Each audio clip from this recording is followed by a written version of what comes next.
Για τους αρχαίους Έλληνες, ο αριθμός 3 είχε ξεχωριστή σημασία, καθότι θεωρούνταν σύμβολο τελειότητας και αρμονίας. Οι Πυθαγόριοι, που μελετούσαν τους αριθμούς και πίστευαν ότι αποτελούν τη βάση της κοσμικής τάξης, θεωρούσαν το 3 τον πρώτο τέλειο αριθμό, γιατί περιέχει αρχή, μέση και τέλος.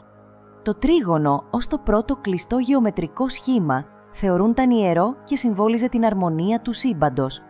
Στην ελληνική μυθολογία, ο αριθμός 3 εμφανίζεται συνεχώς. Για παράδειγμα, οι 3 μοίρες ορίζουν τη μοίρα των ανθρώπων, οι 3 χάριτες χαρίζουν ομορφιά και χαρά, ενώ ακόμη και ο κόσμος χωρίζεται σε 3 βασίλεια, ουρανό, θάλασσα και άδη, τα οποία κυβερνούν ο Δίας, ο Ποσειδώνας και ο Άδης. Στην τέχνη και το θέατρο, το 3 έχει επίσης θέση. Στις τραγωδίες καθιερώθηκε να παίζουν 3 υποκριτές και συχνά παρουσιάζονταν τριλογίες έργων με ενιαία θεματολογία. Η σημασία του 3 δεν περιορίστηκε μόνο στην Ελλάδα. Στην αρχαία Αίγυπτο, ο αριθμός αυτός σήμαινε πληρότητα και ολοκλήρωση, γι' αυτό και πολλές θεότητες λατρεύονταν σε τριάδες, όπως ο Όσιρις, η Ίσις και ο Όρος. Στη Μεσοποταμία, οι Σουμέριοι και οι Βαβυλώνιοι τον θεωρούσαν ιερό και συνδέονταν με την ισορροπία του κόσμου με τριάδες θεών όπως ο Αν, ο Ενλίλ και ο Ενκί, που αντιπροσώπευαν τον ουρανό, τη γη και τα ύδατα. Στην Ινδία, η τριάδα Μπράχμα, Βίσνου και Σίβα εκφράζει τη δημιουργία, τη διατήρηση και την ανανέωση του κόσμου, ενώ ακόμη και η φιλοσοφία της γιόγκα οργανώνεται γύρω από τριάδες, όπως οι 3 γκούνας που περιγράφουν τις ποιότητες της φύσης. Στον Ιουδαϊσμό, ο αριθμός 3 έχει βαθιά θεολογική σημασία. Στην Τορά, την τρίτη μέρα της δημιουργίας, ο Θεός σχηματίζει τη γη, τη θάλασσα και τα φυτά, δίνοντας ζωή στον κόσμο.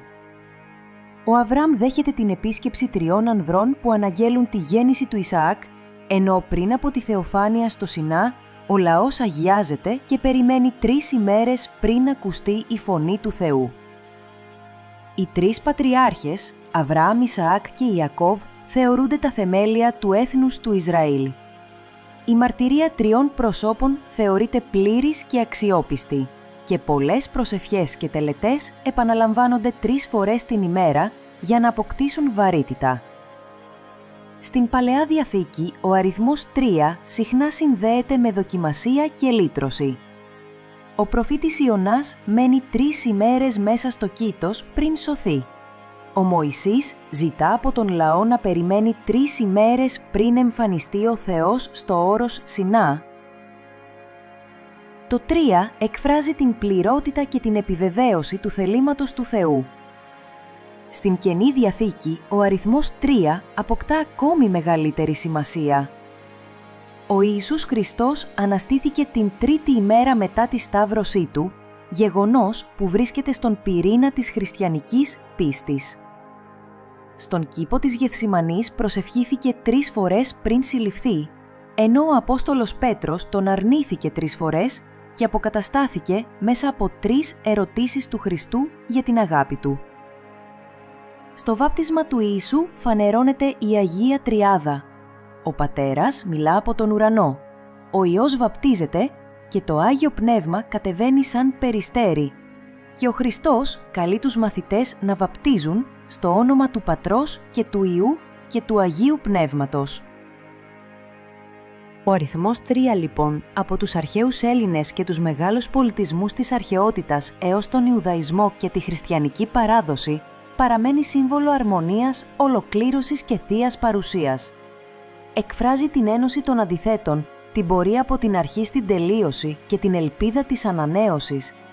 Η διαχρονική του παρουσία δείχνει ότι για τον άνθρωπο ο ρυθμός, αρχή, μέση, τέλος, αποτελεί θεμέλιο κατανόησης της ζωής, του κόσμου και του Θεού. Εάν σου άρεσε το βίντεό μας, κάνε μία εγγραφή στο κανάλι, πατώντας απλά το κουμπάκι της εγγραφής. Πάτα ένα like και μοιράσου το με άλλους.